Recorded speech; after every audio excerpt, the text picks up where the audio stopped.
First contact's price. The quantum comm array aboard the UES Vigilant lit up with an intensity Captain Sarah Chen had never seen before. Her first instinct was to shield her eyes, but years of training kept her gaze locked on the display. The signal strength was off the charts, emanating from New Darwin colony 20 light-years from Earth. "Report," she ordered, her voice steady despite the growing unease in her stomach. The bridge crew worked their stations with practiced efficiency, but she could see the tension in their movements. Lieutenant Rivera at communications shook his head, dark eyes reflecting the crimson emergency lights. "Captain, it's just noise. Pure energy across all frequencies. I've never seen anything like it." The Vigilant had been conducting routine patrol duties along the outer colonial defense line when the signal burst hit them. New Darwin was home to 50,000 colonists, primarily researchers and terraforming specialists. They weren't military, and they certainly couldn't generate a quantum signal of this magnitude. Multiple contacts emerging from FTL, called out Lieutenant Commander Jackson from Tactical. Configuration unknown. "They're massive, Captain. Largest contact is reading at least 4 kilometers in length." Sarah's mind raced through possibilities, each worse than the last. Humanity had spread across 50 light-years of space, establishing colonies and research outposts, always wondering if they were alone. Now, on her watch, that question was about to be answered. "Full tactical display," she ordered. The holographic projection above the bridge expanded, showing New Darwin's star system. The unknown vessels, she counted 7 of them, had emerged on the colony's far side, their energy signatures unlike anything in the human database. "Getting visual now," Jackson reported. The tactical display shifted, showing grainy long-range images. The vessels were dark, almost crystalline in appearance, their surfaces catching and reflecting starlight in ways that seemed to defy physics.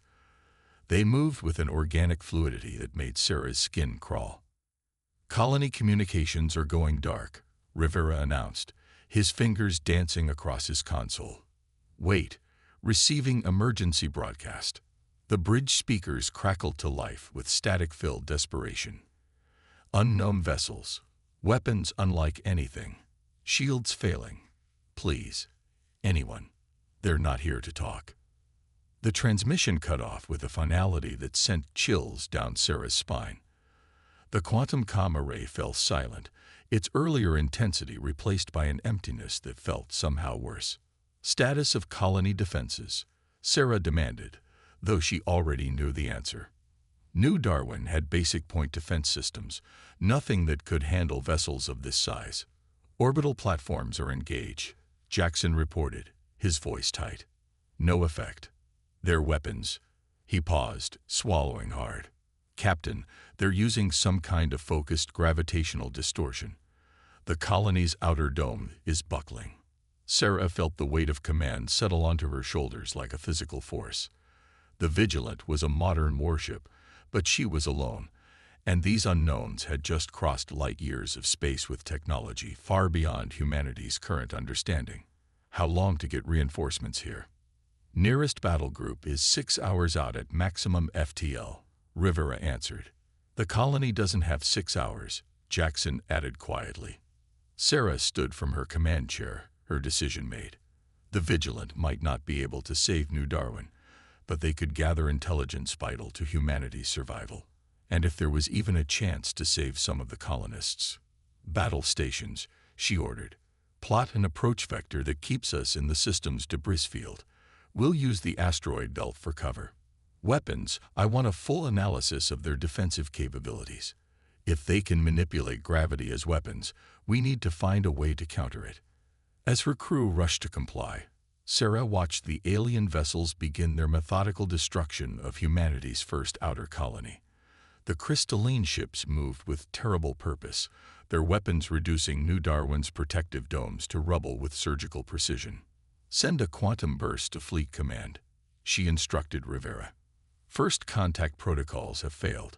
Recommend immediate mobilization of all defense forces. And add this, they knew exactly where to find us. and they came prepared for war. The Vigilant's engines hummed to life as they began their approach. Sarah knew this moment would be recorded in history books, humanity's first contact with an alien civilization. But as she watched New Darwin's destruction unfold, she realized this wasn't just first contact. This was first contact's price, paid in human lives and shattered innocence. Whatever these beings were, whatever their intentions, humanity would have to adapt quickly or face extinction. Multiple energy spikes. Jackson called out. They've detected us. Sarah allowed herself one deep breath, then began issuing orders. Humanity's first battle against an alien force was about to begin, and she intended to make sure someone survived to tell the tale. All hands, she announced shipwide. This is your captain speaking. In about 2 minutes, we're going to make history. Let's show these visitors exactly what humanity is capable of. The Hidden Project. The UES Vigilant limped into Mars orbital space, her hull bearing the scars of humanity's first alien engagement. Captain Sarah Chen stood at the bridge viewport, watching the red planet's dust storms swirl across its surface. They'd survived their encounter at New Darwin, but the cost had been steep. 23 crew members lost, and their main reactor operating at 30% capacity. Incoming transmission from Mars Defense Command.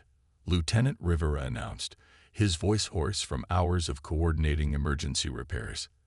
They're ordering us to alter course to coordinates in the Valles Marineris region. Encrypted channel only.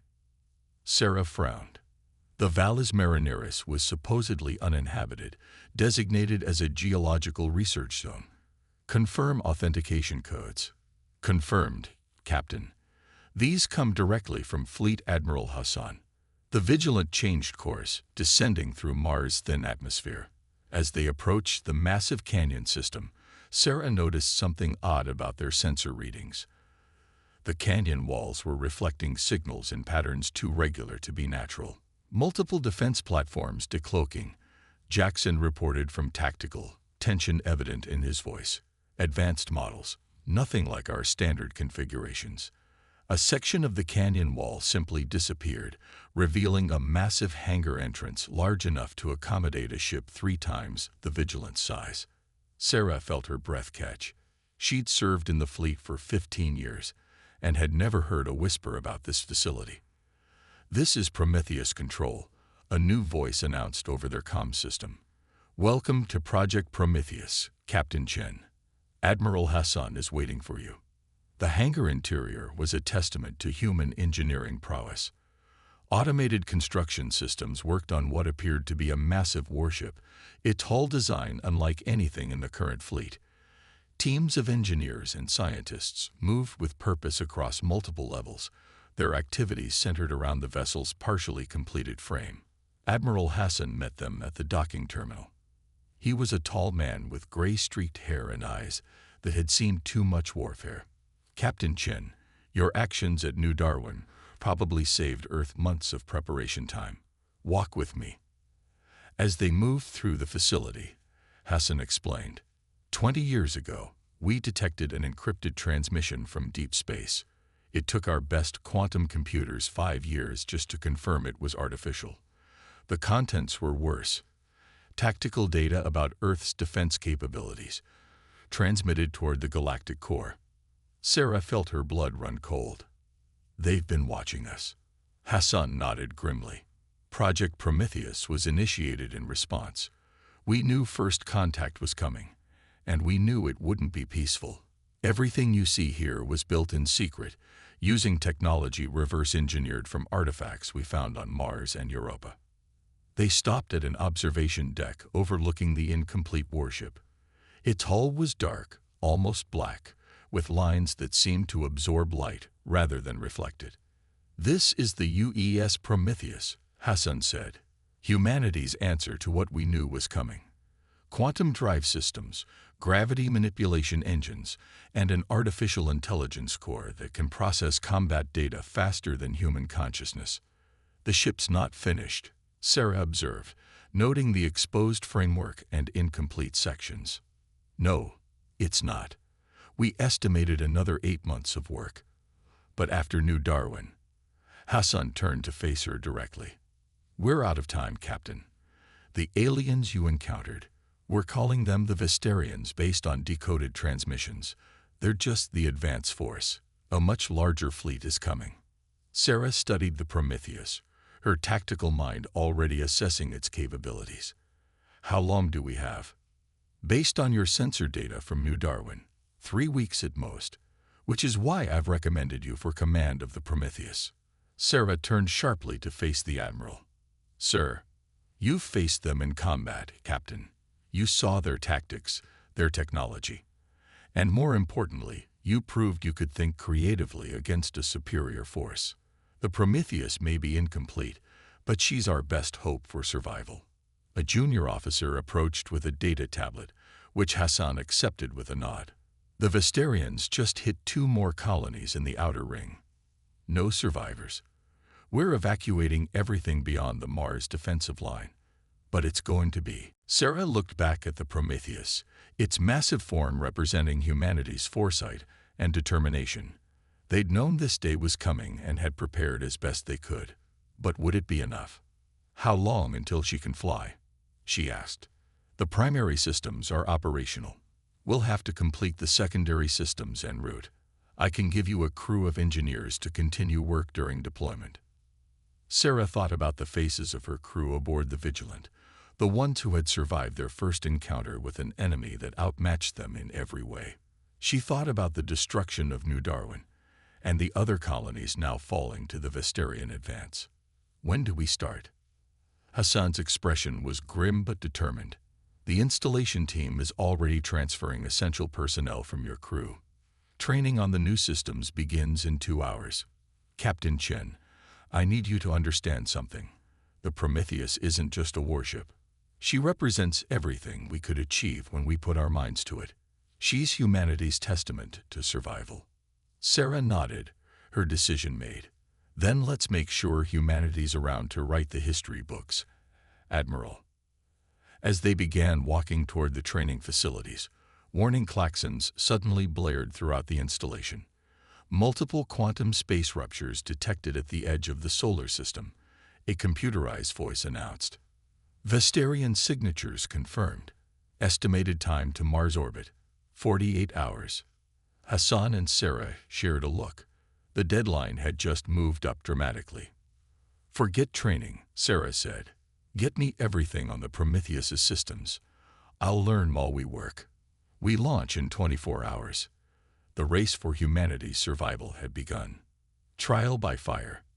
The UES Prometheus moved through space like a shadow, its quantum drives operating in near-perfect silence. Captain Sarah Chen sat in the command chair, surrounded by holographic displays showing system status and tactical data. Around her, the bridge crew worked to master unfamiliar systems, while engineering teams continued installation work in other sections of the massive vessel. Approaching Jupiter defense line, Lieutenant Rivera reported from his new station. The familiar faces of her vigilant crew were a comfort among the advanced technology surrounding them. Vestarian fleet has reduced speed, appears to be conducting systematic scans of the outer system. Sarah studied the tactical display. The alien fleet had grown to 37 ships, including 3 of the massive crystalline dreadnoughts that had destroyed New Darwin. They were being cautious, methodical, and that might be the only advantage humanity had. "Status of the gravity lance?" she asked, referring to the Prometheus's main weapon system. Chief Engineer Patel's voice came over the comm, tired but determined. "Online, but untested, Captain. We've only managed to install 2 of the planned 4 targeting arrays. If we miss our first shot, the cooling cycle will leave us vulnerable." "Then we won't miss," Sarah replied. She turned to her tactical officer. "Jackson, what's the status of the stealth systems?" "Working as designed, Captain. The quantum field is bending light and sensor waves around us. As long as we don't get too close, they shouldn't detect us." Sarah nodded, her mind racing through combat scenarios. The Prometheus was humanity's most advanced warship, but it was incomplete and untested. Going up against the full Vesterian fleet would be suicide. But if they could choose their moment, new contact, Rivera called out suddenly. Civilian transport emerging from Europa's shadow. Registry identifies it as the Hawking's Dream. Must have been hiding in the ice field.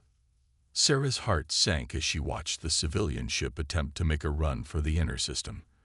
The Vesterian fleet reacted immediately, 3 of their smaller vessels breaking formation to pursue.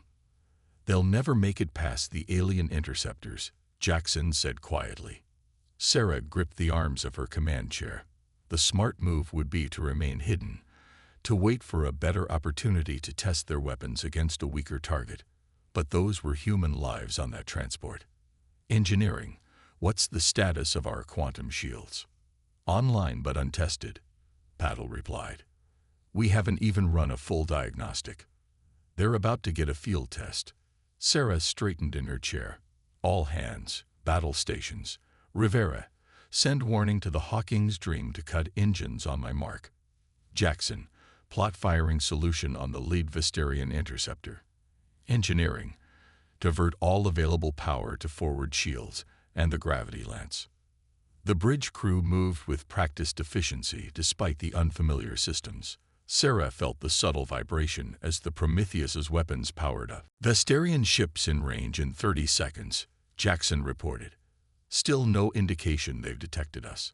Sarah watched the tactical display, timing the intercept carefully. Helm, on my mark, full power to engines. We'll only get one chance at this. Send word to the Hawking's Dream. Now. The civilian transport's engines went dark, its momentum carrying it forward on a ballistic trajectory. The Vesterian ships adjusted course, moving to bracket their target. Mark. The Prometheus surged forward, its quantum drives unleashing their full power. They crossed the distance to the Vesterian ships in seconds, emerging from stealth like an avenging spirit. Gravity lance charge, Jackson announced. Target the lead ship and fire.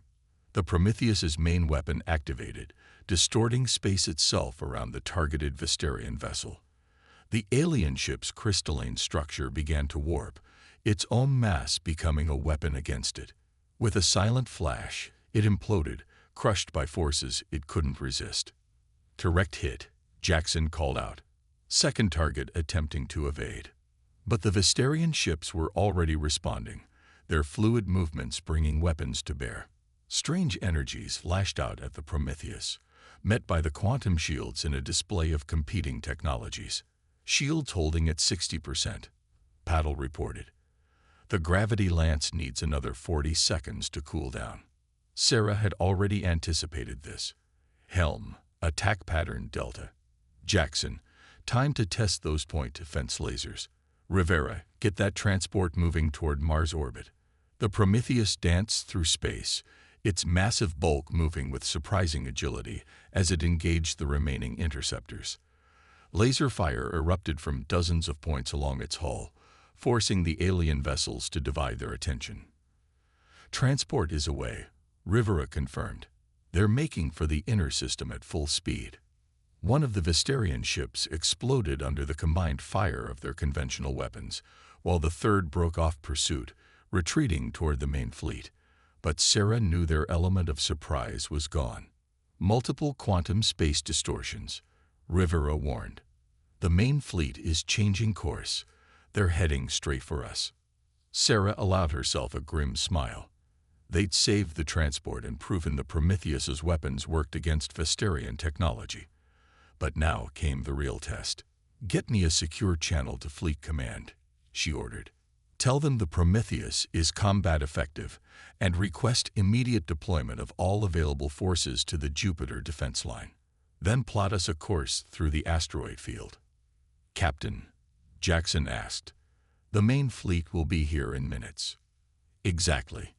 And we're going to show them why they should have thought twice about attacking humanity. Rivera, access the Prometheus's tactical database. Find me everything we have on asteroid mining charges. Jackson, I want firing solutions on every large rock we pass. Understanding dawned on her crew's faces.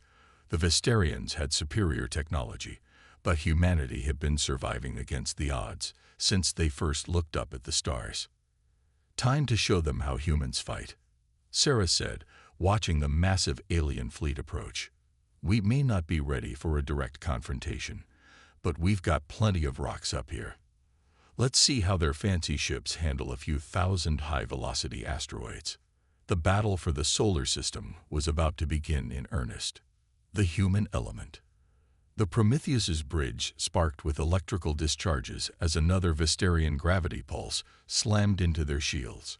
Captain Sarah Chen gripped her command chair, watching as warning indicators flashed across multiple displays. Their asteroid gambit had worked, perhaps too well. The Vesterian fleet had split up trying to avoid the weaponized rocks, giving Earth's defenders crucial time to mobilize. But now they faced a new problem. Primary AI core is failing. Chief Engineer Patel's voice crackled through damaged speakers. "The quantum calculations are too complex. The system can't handle the load." Sarah watched as their tactical displays flickered and died. The Prometheus had been designed to operate with an advanced AI, handling the complex calculations needed for its weapons and defensive systems. Without it, they were flying blind. Multiple contacts, closing fast. Jackson called out, working his console manually. "Reading 5. No, 6 Vesterian cruisers. They've adapted their formation to counter our gravity lance." The alien ships moved with terrible grace, their crystalline hulls refracting weapon fire as they pressed their attack. They'd learned from their earlier losses, coordinating their movements to prevent the Prometheus from focusing its main weapon effectively. "Engineering. What systems can we operate manually?" Sarah demanded. "Basic propulsion, conventional weapons, and partial shields," Patel replied. "But the gravity lance requires quantum-level calculations. Without the A." Sarah cut him off. "Forget the gravity lance. Rivera, get me a channel to all defense platforms in range. Jackson, plot me the debris field from our earlier fights, every piece of wreckage, every fragment of asteroid." Her crew worked quickly despite their confusion. Sarah had seen something in the Vesterians' tactics, a pattern in their seemingly fluid movements. They were too perfect, too calculated. "What are you thinking, Captain?" Jackson asked as he mapped the debris field. "They're using AI too," Sarah replied. "Has to be. Their movements are too precise, too coordinated for organic pilots, and AI follows patterns. It has to." Understanding dawned on her tactical officer's face, which means they'll react predictably to certain situations. "Exactly. Rivera, order the defense platforms to target these coordinates. Time on my mark. Jackson, give me manual control of our maneuvering thrusters. Patel, I need everything you can give me to the forward shields."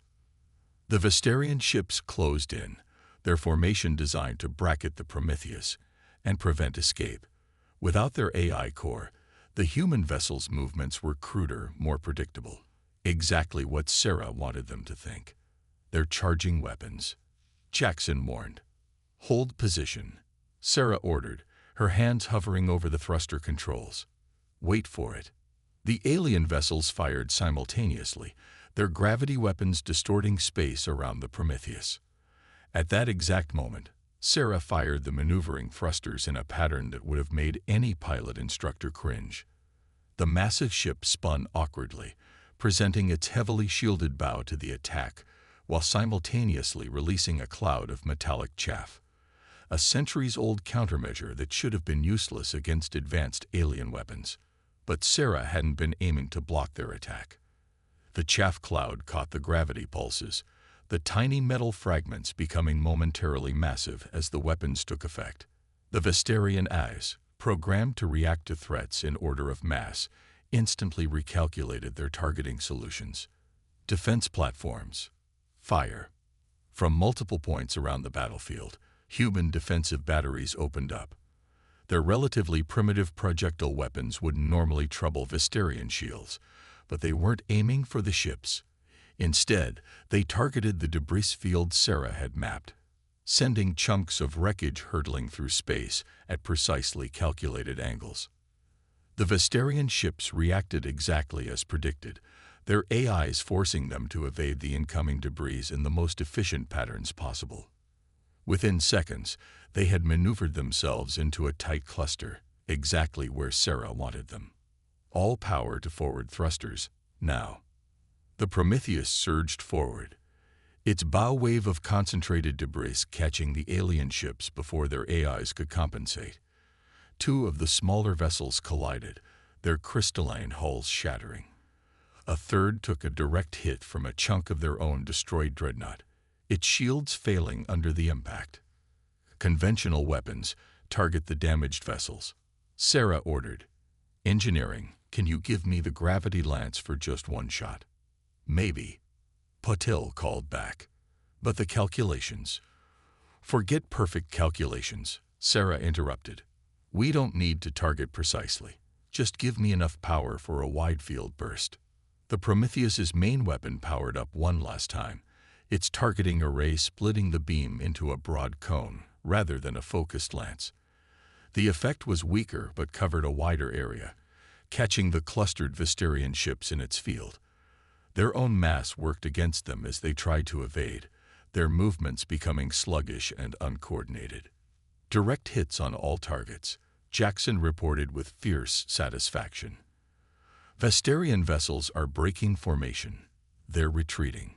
Sarah slumped in her chair, allowing herself a moment of relief. They'd won this battle. But the war was far from over. Damage report. "I-core is completely fried," Patil reported.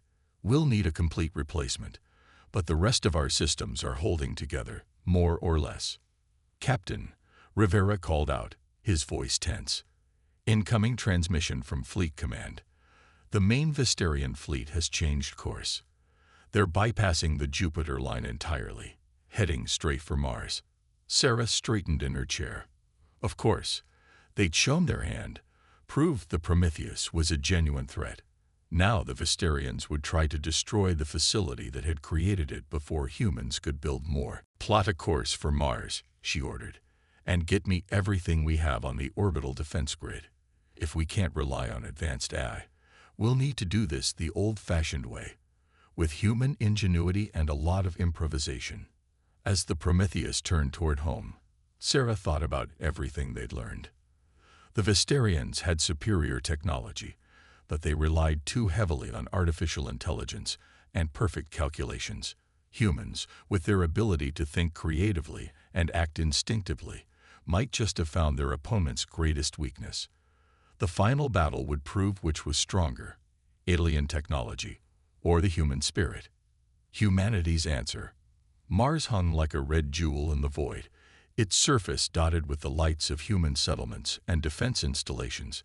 Captain Sarah Chen stood on the Prometheus's bridge, watching the planet's orbital defense platforms power up as the massive Vestarian fleet approached.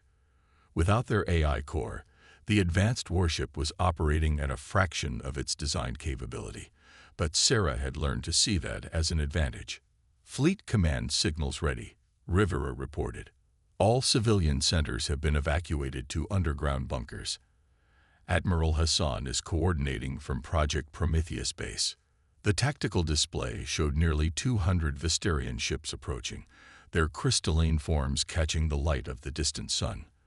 Among them were 5 of the massive dreadnoughts, each capable of destroying a small moon. Humanity had gathered every available ship for Mars defense, but they were still outnumbered 3-1. "Status of Operation Clockwork?" Sarah asked. "All elements in position," Jackson confirmed. "Defense platforms are sensed to our timing. Just need to get them to take the bait." Sarah nodded, studying the enemy fleet's approach. The Vestarians had adapted to their previous tactics, spreading their ships out to avoid clustering. Their AIs would be running countless simulations, preparing for every standard combat scenario. "Open a channel to all human ships," she ordered, "and get me Admiral Hassan." The Admiral's weathered face appeared on a side screen. "Captain Chen, I trust you know what you're doing. The Vestarians came here looking for advanced technology, sir. I say we show them why that might have been a mistake." She turned to address the fleet-wide channel. "All ships, "This is Captain Chen. You've all been briefed on Operation Clockwork. Remember, timing is everything. Don't try to match their precision. Be unpredictable. Be human." Chen out. The Vestarian fleet entered Mars orbit, their forward elements already beginning their attack runs. The orbital defense platforms opened fire, their weapons seemingly uncoordinated and scattered. Alien ships effortlessly evaded the barrage, their AIs calculating optimal defensive patterns. "They're moving exactly as predicted," Jackson reported, entering optimal range in 30 seconds. Sarah watched the enemy fleet's formation, seeing the subtle patterns in their movement. The Vestarians had built their entire warfare doctrine around artificial intelligence and perfect calculation. They'd forgotten something humans had learned through millennia of conflict. Sometimes chaos was the best strategy. "Execute Operation Clockwork," she ordered. "All ships, engage." The trap was sprung. Every defense platform around Mars suddenly switched targeting protocols, their weapons linking in seemingly random patterns that defied tactical logic. Human ships began executing maneuvers that no eye would consider optimal, creating confusion in the Vestarian targeting systems. But the real surprise came from Mars itself. Dozens of hidden installations activated, launching thousands of small objects into space. They weren't missiles or conventional weapons. They were industrial mining drones, reprogrammed for a very different purpose. "Vestarian fleet is responding," Rivera called out. "Their formation is breaking up as they try to track multiple threat types." The mining drones swarmed through space, their simple programming making them unpredictable to the alien eyes. They latched onto Vestarian ships, using their industrial cutting tools to breach crystalline hulls. The aliens' advanced shields had been designed to stop energy weapons and kinetic impacts, not slow, persistent cutting. "First wave of drones is through their hulls," Jackson reported. "Initiating Phase 2. The drones that had breached the alien ships suddenly changed behavior, transmitting random electromagnetic pulses into the vessel's systems. They weren't powerful enough to cause serious damage, but they created just enough noise to disrupt the precise calculations of the Vestarian eyes. "Their targeting efficiency is dropping," Jackson announced with fierce satisfaction. "Their ships are falling into standard evasive patterns, just like we predicted." Sarah keyed commands into her console. "All ships, execute attack pattern Delta. Focus fire on these coordinates." The human fleet moved as one, but not with the precision of AI control. Each ship commander added their own variations to the basic pattern, creating a chaotic but effective assault. Vestarian vessels, their AIs struggling to calculate optimal responses to the unpredictable attack, began to break formation. "Their flagship is powering up main weapons," Rivera warned. "Energy readings are off the scale." Sarah had been waiting for this. The Vestarian command ship was massive, its crystalline form dwarfing even the other dreadnoughts. Its weapon ports began to glow with terrible power, exactly as planned. "Now, Admiral," Sarah called out. Deep beneath the Martian surface, in the hidden facilities of Project Prometheus, Admiral Hassan gave the order. Dozens of nuclear mining charges, planted throughout the asteroid belt during humanity's decades of solar system exploitation, detonated simultaneously. The explosions weren't meant to damage the Vestarian fleet directly. Instead, they created a massive electromagnetic pulse that rippled through space. The alien flagship's charging weapons acted like a massive conductor, drawing in the electromagnetic surge. Throughout the Vestarian fleet, artificial intelligence systems crashed, overwhelmed by the combination of electromagnetic interference and the countless small disruptions caused by the mining drones. "Their ships are losing coordination," Jackson reported. "Multiple collisions in their formation. Energy readings are fluctuating wildly." "All ships, concentrate fire on designated targets," Sarah ordered. "Don't give them time to recover." The human fleet struck hard, their weapons targeting the weak points they'd discovered in previous encounters. Vestarian ships, suddenly forced to rely on organic crew reactions, responded too slowly. One after another, the massive crystalline vessels began to shatter. Their flagship is attempting to retreat, Rivera called out. The rest of the fleet is falling back. Sarah watched as the alien vessels began to withdraw, their once perfect formation now in chaos. They'd come expecting to find primitive humans relying on stolen technology. Instead, they'd found a species that had turned its own limitations into strengths. "Send to all ships," she ordered. "Break pursuit. Let them go." Admiral Hassan's voice came over the comm. "Captain, we could press our advantage." "No, sir," Sarah replied. "They need to carry a message back to their leadership. Humanity isn't just another race to be conquered. We don't need perfect AI or superior technology. We have something better: the ability to turn our enemies' strengths against them." As the Vestarian fleet retreated into quantum space, Sarah thought about everything that had led to this moment. The aliens had spent years studying humanity's technology, preparing to face advanced weapons and artificial intelligence. They hadn't understood that humanity's greatest weapon had always been its unpredictability, its creativity, its determination to survive against all odds. "Send word to Earth," she ordered. "The Vestarians have been defeated at Mars, but they'll be back, and next time they'll be ready for our tricks. We need to start preparing now." "What should we tell them about how we won?" Rivera asked. Sarah smiled. "Tell them the truth. The Vestarians came looking for humanity's answer to their superior technology. They found it, but it wasn't the Prometheus, or our weapons, or any piece of advanced equipment. It was the human element they couldn't quantify or predict. That's what beat them, and that's what will keep humanity safe among the stars." As her crew began damage assessment and repair work, Sarah looked out at Mars, its surface now bearing the scars of humanity's first major interstellar battle. They had proved themselves against a technologically superior foe, not by matching their advantages, but by turning those very advantages into weaknesses. The Vestarians would return, but humanity would be ready.